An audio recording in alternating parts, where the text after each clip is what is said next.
Kagulat World, hindi pa man nakaka-recover ang tennis world sa kanyang napakalaking panalo laban kay world number 2 Elena Rybakina. Isa na namang higante ang pinabagsak ni Alexandra Ayala.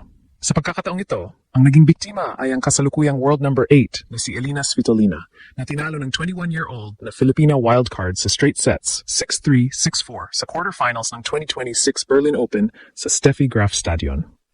Hindi ito basta ordinaryong panalo. Ito na ang ika-6 na top 10 victory sa career ni ALX at ang kanyang ikalawang sunod na panalo laban sa isang top 10 player sa loob lamang ng isang torneo. Dahil dito, naabot niya ang kanyang kauna-unahang semifinal sa isang WTA 500 event, isang napakalaking milestone para sa kanyang batang professional na karera. Mula sa umpisa ng laban, kitang-kita ang kumpiyansa ni Alex. Agad siyang nagtayo ng malaking lamang sa first set, gamit ang matitinding serbisyo, agresibong returns at matalinong shot selection. Kahit sinubukang bumawi ni Svitolina, nanatiling kalmado ang Filipina star. At hindi kailanman hinayaang makuha ng Ukrainian veteran ang momentum. Sa second set, muling ipinakita ni Alex ang kanyang composure sa pinakamahihirap na sandali. Nang magsimulang lumapit ang score, lalo siyang naging matatag sa kanyang serbisyo hanggang tuluyang may sara ang laban matapos ang mahigit isang oras na matinding bakbakan. Ngayon, isang tanong ang bumabalot sa buong tennis community. Ano ang naging susi upang sunod-sunod na pabagsakin ni Alex ang dalawa sa pinakamahusay na manlalaro sa mundo? At bakit tila lalong lumalakas ang kanyang laro habang papalapit ang Wimbledon? Iyan ang ating susuriin sa mas malalim na analysis.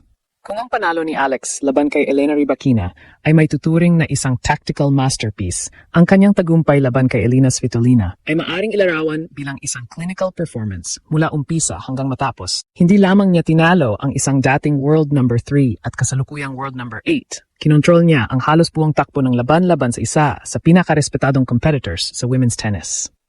Pumasok si Svitolina sa quarterfinal bilang isa sa mga pinaka-eksperyensadong manlalaro sa tour.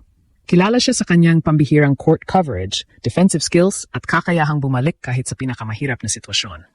Marami na siyang napanalunang malalaking laban sa Grand Slam at WTA Tour. Ngunit sa araw na iyon sa Berlin, si Alex ang nagdikta ng bawat mahalagang yugto ng laban.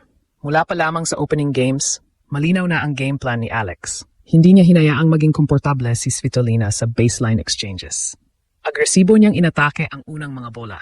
Mataas ang porsyento ng kanyang first serve at mahusay niyang ginamit ang kanyang pagiging left-handed upang makaliha ng mga awkward angles na nagpahirap sa Ukrainian star. Ang mabilis na 3-0 lead sa first set ay hindi aksidente. Bawat service game ni Alex ay puno ng kumpiyansa, habang ang kanyang return games ay naglalagay agad ng pressure kay Svitolina.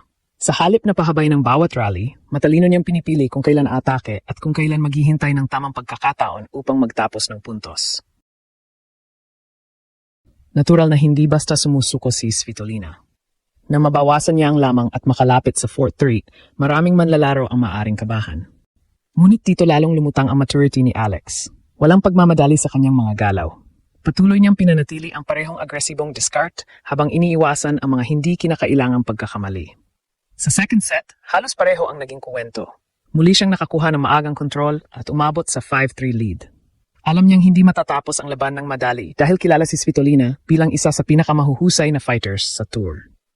Nang makalapit ang Ukrainian sa 5-4, nanatiling kalmado si Alex sa pinakamahalagang service game ng laban. Doon niya ipinakita ang isa sa pinakamahalagang katangian ng isang elite player, ang kakayahang maglaro ng pinakamahusay na tennis sa ilalim ng pinakamataas na pressure. Hindi siya nag-alinlangan sa kanyang mga serves, nanatiling agresibo sa kanyang forehand at pinilit si Svitolina na gumawa ng mahirap na tira hanggang tuluyang may sara ang laban. Ang tagumpay na ito ay hindi lamang bunga ng mahusay na physical na paghahanda. Ito rin ay resulta ng mas mataas na tennis IQ, mas mahusay na decision-making at lumalalim na kumpiyansa ni Alex. Sa bawat laban, mas lalo niyang pinatutunayan na kayanan niyang makipagsabayan at manalo laban sa pinakamalaking pangalan sa women's tennis. Matapos pabagsakin ang world number 2 na si Elena Rybakina sa round of 16, maraming analysts ang nagsabing maaring isa lamang itong napakagandang araw para kay Alex. Ngunit nang sundan niya ito ng isa pang dominanteng panalo laban sa world number 8 na si Elina Svitolina, malinaw na nagbago ang pananaw ng buong tennis world. Hindi na ito simpleng upset. Isa na itong malinaw na pahayag na handa na makipagsabayan si Alex sa pinakamahuhusay na manlalaro sa WTA Tour. Isa sa pinakamalaking dahilan ng kanyang tagumpay ay ang napakalaking pag-unlad ng kanyang serve. Noong mga nakaraang season, Madalas itong ituring na isa sa mga aspetong kailangan pa niyang pagbutihin. Pero sa Berlin Open, naging isa ito sa kanyang pinakamalaking sandata. Mataas ang porsyento ng kanyang first serve, naging agresibo siya sa mga libreng puntos at nakapaghatid ng mahalagang serbisyo sa pinakamabibigat na sandali ng laban. Bukod sa serve, kapansin-pansin din ang pagbabago sa kanyang shot selection. Hindi siya basta nakikipagpalitan ng malalakas na tira. Sa halip, mahusay niyang pinaghahalo ang malalalim na ground strokes, matatalim na cross-court angles, at biglaang pagbabago ng direksyon ng bola. Dahil dito, nahirapan si Svitolina na mahanap ang kanyang paboritong ritmo sa baseline. Malaking bahagi rin ng kanyang tagumpay ang kanyang movement sa grass. Kilala ang grass bilang pinakamabilis na surface sa tennis. Ngunit sa halip na mahirapan, tila mas lalo pang naging komportable si Alex rito. Ang kanyang mabilis na footwork, mahusay na balance at kakayahang makabawi sa depensa patungo sa opensa ay naging malaking dahilan kung bakit nahirapan ang kanyang mga kalaban na makakuha ng sunod-sunod na puntos. Ngunit marahil, ang pinakamahalagang pagbabago ay nasa kanyang isip. Sa mga nakaraang taon, si Alex ay kinikilalang isa sa mga pinakamagagaling na junior players sa mundo. Ngayon, unti-unti na siyang nagiging isang ganap na professional na may paniniwalang kaya niyang talunin ang kahit sino. Makikita ito sa kanyang body language sa loob ng court. Wala nang bakas ng pag-aalinlangan sa bawat mahalagang puntos. Sa halip, bawat pagkakataon ay sinasalubong niya ng kumpiyansa at determinasyon. Pagkatapos ng laban, naging emosyonal si Alex habang inaalala ang kanyang pag-idolo kay Svitolina noong bata pa siya. Sinabi niyang isang malaking karangalan ang makaharap at matalo ang isa sa mga manlalarong kanyang hinahangaan.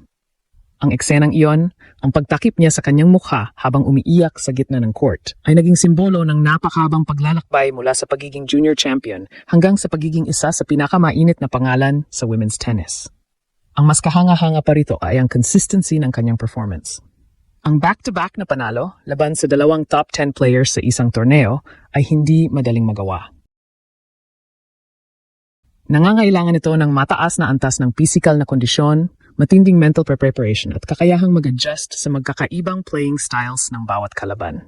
Dahil sa kanyang dream run sa Berlin, lalo ring tumibay ang paniniwala ng maraming tennis observers na maaari siyang maging isa sa mga dark horse sa nalalapit na Wimbledon. Ang kanyang mahusay na record sa damuhan, kumpiyansa laban sa elite players, at patuloy na pagtaas ng antas ng kanyang laro ay nagbibigay ng malaking dahilan upang bantayan ang kanyang susunod na mga laban. Sa semifinal, naghihintay ang panibagong hamon. Ngunit anuman ang maging resulta, isang bagay na ang malinaw, hindi na tinatanong ng tennis world kung kaya bang makipagsabayan ni Alex sa pinakamahuhusay. Ang tanong ngayon ay hanggang saan pa ang kaya niyang marating. At kung magpapatuloy ang kanyang kasalukuyang antas ng laro, maaring mas marami pang makasaysayang kabanata ang kanyang isusulat, hindi lamang para sa sarili, kundi para sa buong Pilipinas.